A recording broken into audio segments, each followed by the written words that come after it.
My cousin was lucky she was an entire state away and that murder was illegal. "Inez," I said with the last of my patience, "I need you to take the hysteria down about 8 notches. I can't help you when you're incoherently wailing." "Why do you sound like you're in a cave?" Inez demanded, temporarily forgetting whatever drama had caused her to call me in a panic. "Holy shit, Zoey! Are you trapped in an actual cave?" I would have rolled my eyes, but seeing as how I was belly down exploring the nether region under my bed, the effort would have been wasted. "Yes, Inez," I said dryly. "I'm trapped in a cave, but I'm so selfless I didn't want to bother you with my life-threatening situation when you called." "Oh my God!" My gullible cousin's screech through the speaker made my ears want to bleed. "Okay, drop me a pin and I'll send the Mounties or whoever climbs into caves to rescue people." "For the love of God, I'm not spelunking. I'm under my bed looking for a boot. Call off the Mounties, who are Canadian, by the way. I'm in Pennsylvania." I continued to scan the dark abyss beneath the lodge's king-size bed with my phone's flashlight. So that's where my fuzzy knee socks went.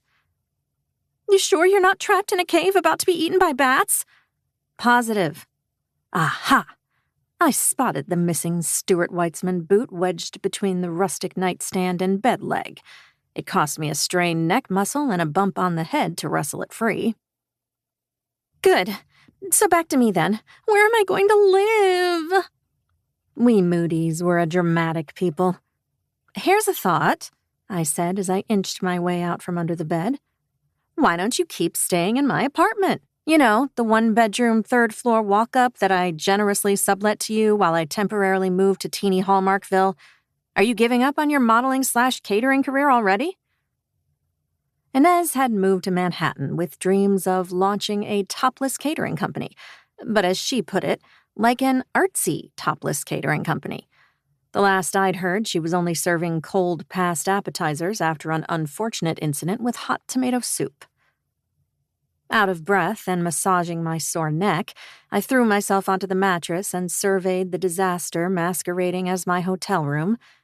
Piles of clean and dirty laundry vied for floor space. My work stuff, aka my laptop and several small paperwork explosions, spilled across the bed and occupied the tiny 2-person table under the room's expansive lake-view window. The small closet had experienced a clothing apocalypse, and now the doors no longer closed.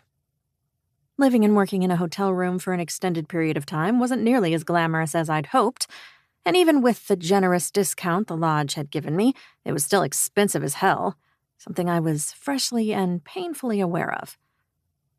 I'd been a few weeks late on my monthly peek at my finances, only to realize I'd reached the bottom of my savings account. Drastic measures were called for to survive until my agent percentage of my only client's advance came through on publication of her book in 7 weeks. "That's just it, Zoey. You don't have an apartment anymore," Inez whined as I held my leg aloft and shoved my foot into the boot.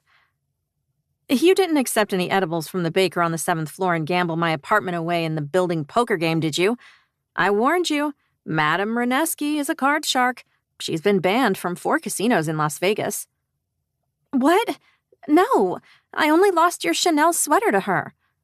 "You better not mean my red Chanel sweater or I will murder you at the family reunion." "Zoey, will you please focus? I'm trying to tell you our apartment isn't an apartment anymore. It's a condo." I sprang into a seated position like a curly-haired jack-in-the-box. "What did you say?" "The building is going condo. They said you have 30 days to buy your place or get our stuff out." "Who said, Inez?" I demanded.